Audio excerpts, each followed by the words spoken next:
Hi Anil Nair here. ఈ క్వశ్చన్ని నేను మల్టిపుల్ మెథడ్స్లో డిస్కస్ చేస్తాను. మొట్టమొదటి మెథడ్ ఒకసారి క్వశ్చన్ చూడండి sir. The successive discounts of 10% and 15% రెండు డిస్కౌంట్లు ఇచ్చినప్పుడు మనం యూజ్ చేయాల్సిన ఫార్ములా ఏంటంటే A plus B minus AB by 100%. A plus B minus AB by 100%. A ఎంత 10, బి ఎంత 15. 10 plus 15 minus 10 into 15 divided by 100%. 10 plus 15 ఏమో 25 minus 1.5. ఆన్సర్ ఎంత దీనికి 23.5. మీకు కనుక ఈ నొటేషన్ తెలిసి ఇది ఫాస్ట్గా చేయగలిగితే ఈ మెథడ్ యూజ్ చేయండి. ఈ మెథడ్ కాకుండా ఆన్సర్ ఆప్షన్ ఎలిమినేషన్ ఒక మెథడ్ ఉంది. అదేంటంటే 100 మీద 10% డిస్కౌంట్, 100 మీద 10 తగ్గింది అంటే 90.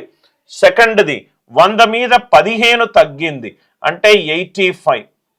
90 అంటే 9 into any number. Answer digital sum 9 ఉండాలి. ఆన్సర్ డిజిటల్ సమ్ 9 ఉండాలి. 100 మీద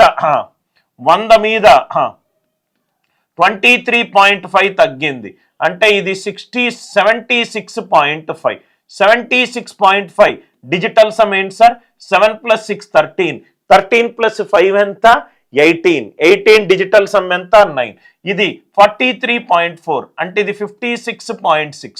100 మీద 43.4 తగ్గింది కానే కాదు. ఇదెంత? 75.8. ఇది కూడా కాదు. ఇదెంత? 67.7. ఇది కూడా కాదు. ఏ కాదు, బి కాదు, సి కాదు. కాబట్టి క్వశ్చన్కి ఆన్సర్ ఎంత? డి. రైట్. ఇలా అయినా చేయొచ్చు, ఇలా అయినా చేయొచ్చు. కాన్సెప్ట్ నచ్చినట్టు అయితే వీడియోని లైక్ చేయండి, షేర్ చేయండి, ఛానల్ని సబ్స్క్రైబ్ చేసుకోండి.